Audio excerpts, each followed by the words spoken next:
Hello students, welcome back to my channel. Today we are going to learn about objects. I hope you might have seen my previous videos on classes. Over there, if you had seen the program, we used to first create a class and then with the help of an object we used to call the class member, functions and its data member. So let us understand what is an object. When we define a class, it does not define or create an object of that class. Rather, it only specifies what type of information the object of this class type will be containing. This line says that when we create a class, it does not mean that object is already created. To create an object, we have to give a special statement in the program that will define the class item, and that thing is called an object. How to declare an object? We have to write the class name, then object list means any object name you can give over here, and if any specific data is to be passed, then we can write with a comma separator. For example, here I have created a class name item. Inside that some data I have fed in and I have completed the body of class. Then this statement is used to declare an object of a class. So item is a name of an class and object name, which is I1, I2, or as many objects you want to declare, you can declare with it with the help of this comma operator. So here the statement is given that this statement declares object of type and reserve memory space for I1 and I2. So here this object are been created and this will create a memory space inside memory, CPU memory, which the class is containing. So if there are 2 to 3 variables being used over here, according to it this object will create a memory space. So here in the image we can see S1 is an object name, S2 is an object name. So these are two objects which are been created of one class. It contains a memory space in the CPU. These are two different locations of same class. So one class is been created, object of class item, so it's a name of a class item which has two different objects S1 and S2. So this image specifies that whenever you create two objects, that means that it will create two different blocks of memory. Now as many items would be there in it, that much space it will contain. One note that is to be kept in mind is that when you call a member function, it uses the data member of the particular object used to invoke the member function. Now the next topic is memory allocation of object. We have just started before that the memory space for object is allocated when they are declared and not when the class is defined. In short, it says that we have to declare an object as it would not be declared while the class is being defined. The note that is to be kept in mind is member function are created and placed in the memory space only when the class is defined. The memory space is allocated to the objects of data member only when the objects are declared. No separate space is allocated for member function when the object is created. So as we can see in the image, here in the first block it is given that memory created when member functions are defined. So these are the two functions which have been created in the class called item, get data and put data. So the memory is allocated when just the member functions are created. Now the object of the item class, when it is been created, so these are the two objects which are created of the item class, then this way it will store the memory, or it will require the memory space. Now the next topic is array of objects. C++ support array of any data type including class type. An array having class type elements is known as array of object.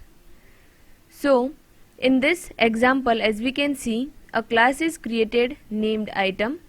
Now the object of that class item is created with an array. So this means that instead of writing 10 different name for this item, I have created an array using 10 value. So IA will contain whatever values are been stored inside the class, that would be contained 10 times. So if I have written int means integer I in this class, then 10 times I can call that I for my program. So this is how we can create an array of object. So as we can see, an array of object is declared after the class definition is over, and it is defined in the same way as other class types are defined. Now let us see object as function arguments. Just like any other data type of C++, an object may also be passed as functions argument. In the same way as other data type are passed, an object can also be passed in two ways, that are by value and by reference. Let us look to pass by value. When an object is passed by value, the function creates its own copy of object and works with its own copy. Therefore, any change made in the object inside the function do not affect the original object. The next one is passed by reference. When an object is passed by reference, its memory address is passed to function so that the called function work directly on the original object used in the function call. Thus, any change made in the object inside the function are reflected to the original object as the function is making change in the original object itself. So in this way we can pass argument, or we can say parameters, in the function as an object. Now the next one is function returning object. So now we have seen how to pass it. Now we will see how it returns that object. So it says object can not only be passed to functions, but functions can also return an object. What does it mean? Here in the example, let us see. Here I have created a class distance. In that I have created a function name tot. This random name of total I have given. Now as you can see over here, I am returning the object which is the class name, and I am calling the class name. So this is getting the value and returning the value of class object. So as you can see over here, I have created a class object inside the function. Here some calculation I have done.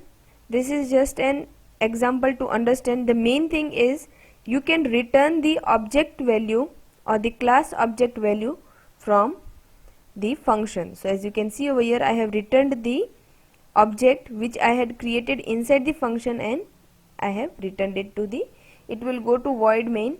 Here I have not written anything, but you understand it as here we can call the, again we have to create a object of class, and then when we call this total function, it will return us the object value. So this is how the function will return an object.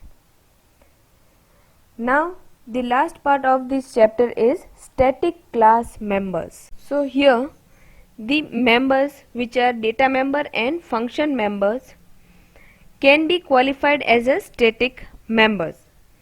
There are two types of static member, as I said earlier: static data member and static member function. So now let us first understand what is static data member. A static data member of a class is just like a global variable of a class.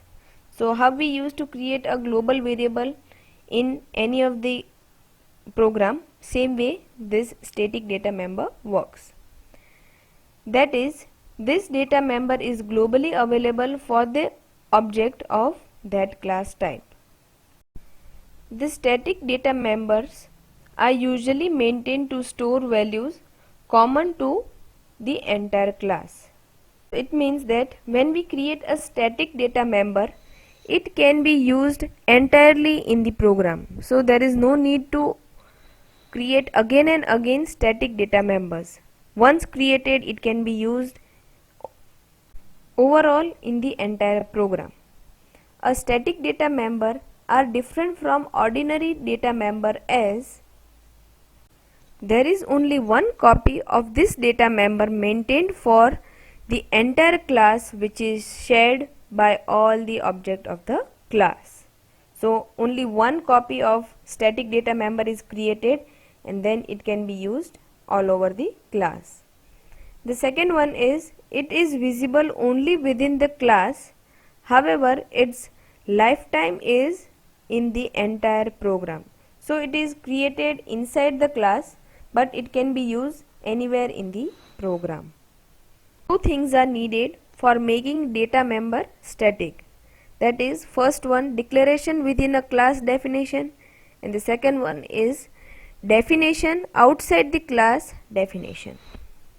Means that in the first point it says that you have to create a static data member inside the class, while the second point says that it's calling, or you can call that data member which is declared inside the class with the help of scope resolution operator, but you can use it outside the class. So it says that here in the image, as you can see, it is given I have created a static member. It can be data member or member function. Now that can be called by any of the objects which have been created by the class. But one thing you must keep in mind about static data member is that you cannot have static data member inside local class. That is, in a class that has been defined inside the function, you cannot create any static data member.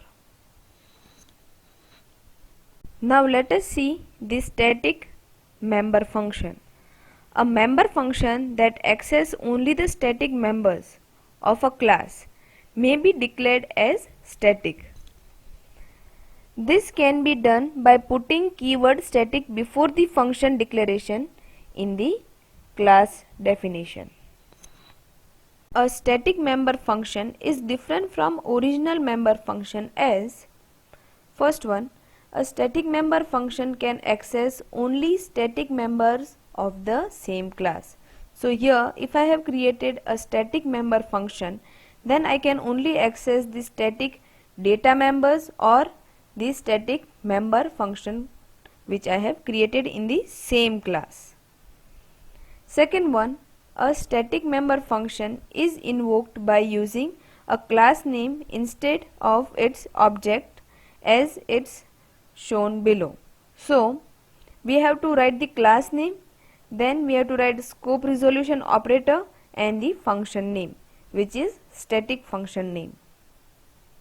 This functions means this static member functions cannot be called with the help of object. You have to write the class name and then you can write you can call the static member function. Let us see the program to understand it. So here in the program I have created a static data member which is count and a static member function which is display count. Now this static data member can be accessed anywhere in the program, so I have written it in the normal member function. I have just incremented the value of count. Now the program execution will start from void main, clear screen, all this you know. Then here I have created an object of class X, which name is obj. With the help of object name obj dot get value, so I have called the normal get value function or member function. Now to call the display count function, I have written class name, then scope resolution operator and display count, which is the function name. So this is how you have to call the static member function of the class. Here I have initialized the static data member. Outside the class you can initialize the value of the static data member like this way, and this is how the static will work. Let us see the output. Here I have initialized count with 0, so let us see what comes. Okay, so count comes 1, so it has been incremented with 1. Here I have increased the value, plus plus mean it will increment 1. So here our chapter number 4 gets over. So in this chapter we covered all the topics of classes and object and how to implement the class and create an object of the class. In the next session we will start with chapter number 5, which is constructor and destructor. Till then, please do watch my previous videos and do subscribe my channel. Please do like, share and comment my videos. Thank you.